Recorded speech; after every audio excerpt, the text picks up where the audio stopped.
मृत्युलोकी एक नगर त्याचे नाव पंढरपूर.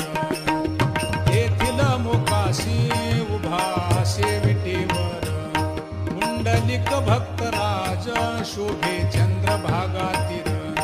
बोलती साधू संत जीवा वाटे हुरहुर.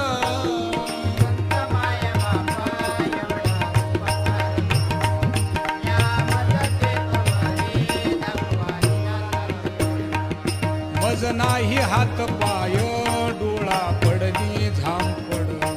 कर्ण हे बधीर झाले